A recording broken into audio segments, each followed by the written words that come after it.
ಜ್ವರ, ಕೆಮ್ಮು, ನೆಗಡಿ, ಶೀತ ಏನಾದರೂ ಇದ್ದಾಗ, ಫೀವರ್ ಏನಾದರೂ ಬಂದಾಗ ಈ ರೀತಿ ರಸಮ್ ಮಾಡ್ಕೊಂಡು ಕುಡೀರಿ.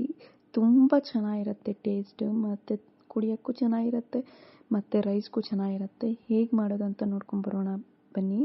ಇದು ಪೆಪ್ಪರ್ ರಸಮ್ ಅಂತಾರೆ. ಟೇಸ್ಟ್ ಅಂತೂ ಅಲ್ಟಿಮೇಟ್ ಆಗಿರುತ್ತೆ. ನಾವು ಒಂದು ಕುಟಾಣಿಗೆ ನಾನು ಜೀರಿಗೆ, ಮೆಣಸು, ಬೆಳ್ಳುಳ್ಳಿ ಮತ್ತು ಕರಿಬೇವು ಹಾಕ್ಕೊಂಡು ಚೆನ್ನಾಗಿ ಮಿಕ್ಸ್ ಮಾಡ್ಕೊಂಬರ್ತಿದ್ದೀನಿ. ಜಜ್ಜಿ ಹುಡ್ಕೋಬೇಕು. ಇವಾಗ ಒಂದು ಫ್ರೈ ಪ್ಯಾನ್ಗೆ ಸ್ವಲ್ಪ ಎಣ್ಣೆ ಹಾಕೋತಿದ್ದೀನಿ. ನಂತರ ಇದಕ್ಕೆ ಸಾಸಿವೆ ಹಾಕೋಬೇಕು. ಇದಕ್ಕೆ ಒಣಮೆಣಸಿನಕಾಯಿ 4ರಿಂದ 5 ಸೇರಿಸ್ಕೊತಿದ್ದೀನಿ. ನಂತರ ಇದಕ್ಕೆ ಸ್ವಲ್ಪ ಅರಿಶಿನ ಸೇರಿಸ್ಕೊತಿದ್ದೀನಿ.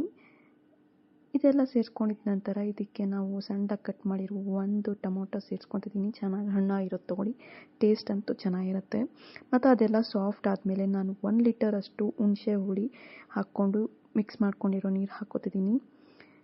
ಇದೆಲ್ಲ ಕುದಿಯೋಕ್ಕೆ ಇವಾಗ ಬಿಡಬೇಕು. ಈ ಟೈಮಲ್ಲಿ ನಾವು ಜಜ್ಜಿಟ್ಕೊಂಡು ಬಂದಿರ್ತೀವಲ್ಲ, ಆ ಮಿಶ್ರಣವನ್ನು ಸೇರಿಸ್ಕೋಬೇಕಾಗುತ್ತೆ ಈ ಟೈಮಲ್ಲಿ.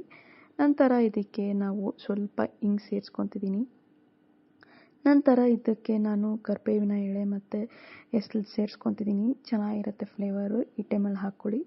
ನಂತರ ರುಚಿಗೆ ತಕ್ಕಷ್ಟು ಉಪ್ಪು ಸೇರಿಸ್ಕೋಬೇಕು. ಅಷ್ಟೇ, ಸಿಂಪಲ್ ಆ್ಯಂಡ್ ಈಸಿಯಾಗಿ ಕ್ವಿಕ್ಕಾಗಿ ಮನೆಯಲ್ಲಿ ರೆಡಿ ಆಗುತ್ತೆ. ಒಂದು ಸ್ವಲ್ಪ ಕುದಿಯೋಕ್ಕೆ ಬಿಡಿ, ಒಂದು ಜಾಸ್ತಿ ಕುದಿಯೋಕ್ಕೆ ಬಿಡಬೇಡಿ, ಆವಾಗ ಚೆನ್ನಾಗಿರಲ್ಲ ಟೇಸ್ಟು. ಸ್ವಲ್ಪ ಕುದಿಯೋಕ್ಕೆ ಬಿಡ್ತೀರಲ್ಲ, ಆ ಟೈಮಲ್ಲಿ ಇಳಿಸ್ಕೊಳ್ರಿ. ಇವಾಗ ಸ್ವಲ್ಪ ಕೊತ್ತಂಬರಿನೂ ಸೇರಿಸ್ಕೊಂಡ್ರೆ ಮುಗೀತು ನಿಮಗೆ.